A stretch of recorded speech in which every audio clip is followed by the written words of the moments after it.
পটুয়াখালীর কালেক্টর স্কুলে চাঞ্চল্যকর একটি দুর্ঘটনা ঘটেছে। স্কুলের পিছনের গেট হঠাৎ ভেঙে পড়ে তৃতীয় শ্রেণীর এক শিক্ষার্থীর ওপর। স্থানীয় সূত্রে জানা যায়, মাত্র ৩ মাস আগেই গেটটি নির্মাণ করা হয়েছিল, কিন্তু হঠাৎ করেই সেটি ভেঙে পড়ায় গুরুতর আহত হয় শিশুটি। দ্রুত তাকে উদ্ধার করে পটুয়াখালী সদর হাসপাতালে ভর্তি করা হয়েছে, যেখানে সে বর্তমানে চিকিৎসাধীন রয়েছে। এই ঘটনায় এলাকায় চরম ক্ষোভ ও উদ্বেগ সৃষ্টি হয়েছে। নতুন নির্মিত গেট এত দ্রুত কিভাবে ভেঙে পড়ল তা নিয়ে উঠেছে নানা প্রশ্ন। অভিভাবক ও স্থানীয়দের দাবি, নিম্নমানের নির্মাণ কাজ ও তদারকির অভাবেই এই দুর্ঘটনা ঘটেছে। এ বিষয়ে সংশ্লিষ্ট কর্তৃপক্ষের দ্রুত তদন্ত ও দোষীদের বিরুদ্ধে ব্যবস্থা গ্রহণের দাবি জানানো হয়েছে।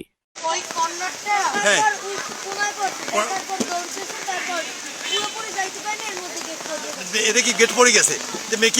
তোমরা কি শুনছো কি মারা গেছে বা আহত হয়েছে? এখন হাসপাতাল নিয়ে গেছে, চিকিৎসা চলতেছে। আচ্ছা, এরকম কজন ছিল? আর দুইজন ছিল। আসো আসো।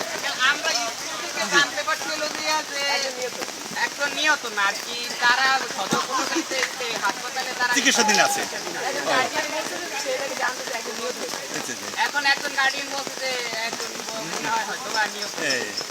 এত বড় তোমাদের যে এত বড় একটা গেট, সামান্য একটা ইর সাথে এই যে বাতাস, না না, এটা আপনার জাস্ট এটা এই একটা লুকের সাথে বসে আছে। কোয়ালিটি ভালো হয় নাই, ভালো হয় নাই। আচ্ছা।